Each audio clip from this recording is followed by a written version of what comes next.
Shalom sobat-sobat yang dikasihi Tuhan, ada kabar sukacita yang hendak saya sampaikan kepada Anda semuanya. Sobat-sobat yang dikasihi Tuhan, kita yang percaya pada Kristus seharusnya mempunyai kehidupan yang baru ketika saat kita sudah dibaptis dalam nama Bapa, Putra dan Roh Kudus. Kita mati bersama dengan Tuhan Yesus, lalu kita juga bangkit bersama dengan Tuhan Yesus. Artinya kita seharusnya masuk dalam kehidupan yang baru, tidak lagi kembali pada kehidupan yang lama.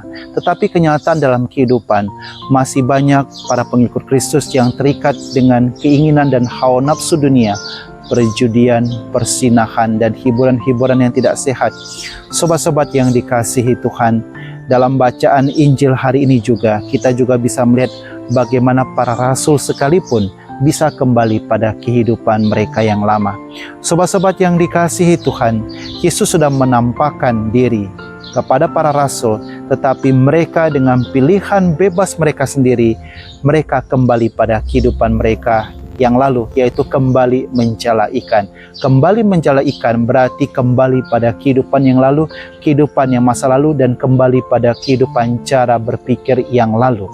Sobat-sobat yang dikasihi Tuhan, ketika Yesus dalam tubuh yang mulia, dalam rupa yang baru, menyuruh mereka untuk menebarkan jala, karena mereka sudah semalam suntuk mencari ikan tetapi tidak dapat ikan, dan Yesus menyuruh mereka untuk menebarkan ikan, menebarkan jala, dan mereka mendapat ikan yang begitu banyak. Disitulah Yohanes melihat dan mengatakan, itu Tuhan. Mengapa demikian? Karena Yohanes teringat dengan pengalaman pertama Petrus berjumpa dengan Yesus. Yesus mengadakan mukjizat yang begitu banyak, yaitu ikan yang banyak, sehingga Petrus pun merasa tidak layak berdiri di hadapan Tuhan Yesus. Disitulah Yohanes sungguh mengenali Tuhan Yesus. Sobat-sobat yang dikasihi Tuhan, ada hal yang sangat menarik dalam Injil hari ini, yaitu Yesus mengajak mereka makan dan sarapan. Dalam budaya orang Yahudi, makan bersama itu artinya penerimaan. Kita tahu bahwa para murid Yesus pergi meninggalkan Tuhan Yesus ketika Yesus ditangkap, disesa, disiksa, bahkan di atas puncak Golgota, para murid meninggalkan Tuhan Yesus. Tuhan Yesus memberikan pengampunan kepada para murid dengan mengajak mereka makan bersama, yaitu artinya itu penerimaan kembali, yaitu mendapat pengampunan. Yang menarik adalah Yesus memberikan roti kepada mereka. Roti artinya yaitu kurban penghapus dosa, kurban penebus salah. Roti melambangkan tubuh dan darah Kristus, dan ikan melambangkan kehidupan yang baru.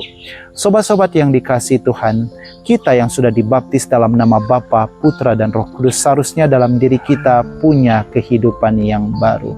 Kita butuh kekuatan Tuhan, kita butuh Roh Kudus untuk menuntun, membimbing hidup kita, supaya bisa hidup kudus dan suci, dan tidak jatuh lagi pada dosa yang sama, dan tidak jatuh pada kehidupan yang lama. Tetapi ingat, setan berjuang mati-matian supaya menggoda kita semua, agar kita semua jatuh pada dosa yang sama, pada kehidupan yang lama.